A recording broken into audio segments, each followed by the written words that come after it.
Today, The Legend of Zelda Skyward Sword returns into the limelight after 10 years. The game initially launched back in 2011 as a title that would be able to take full advantage of the Wii Motion Plus. Coming off the critical success of Twilight Princess, it struggled to capture people's hearts in the same way as many previous games in the series. But this is its second chance with updated graphics and a new control scheme. Here's 5 things you need to know about The Legend of Zelda Skyward Sword.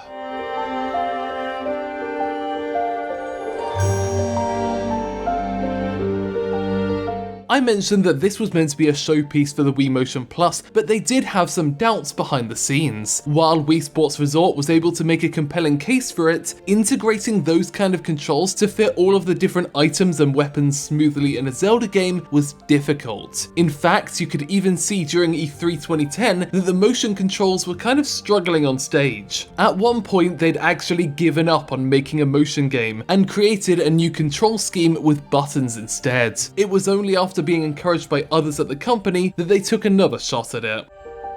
One of the most interesting ideas in Skyward Sword was that the motion wasn't just for slashing your swords, but for pointing your blade as well. This was a request from Shigeru Miyamoto, who thought being able to hold the blade still would open up more gameplay options. And it does. During the same conversation, Miyamoto also suggested the idea that maybe if you hold up the blade to the sky, energy could build up and you'd be able to fire off a sword beam. It was this specific motion that led to them titling the game Skyward Sword.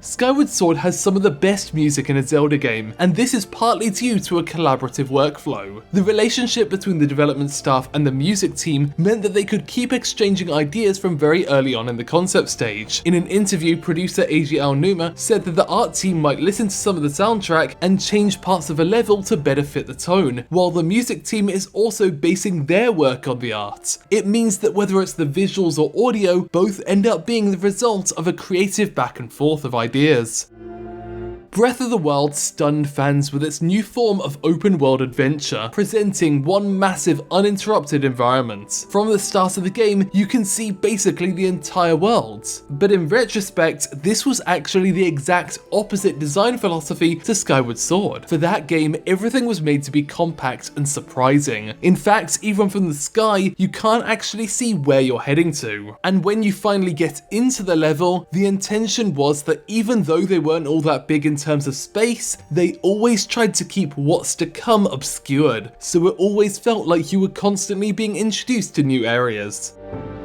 When asked about motion controls at the game's release in 2011, Aonuma affirmed that having motion controls be a part of the Zelda experience wasn't a fad, and that in their next game for the Wii U, they also plan on having motion controls be a large part. This ended up being somewhat true. You could use motion controls for Wind Waker HD, and for Breath of the Wild, they included motion controls for some puzzles. However, these ended up most commonly being the least popular parts of these games. It seems unlikely that they will bring back motion-controlled sword fighting, and even one of the appeals of Skyward Sword HD is that instead of using the motion controls that the entire game was based around, you can now just use the thumbstick instead.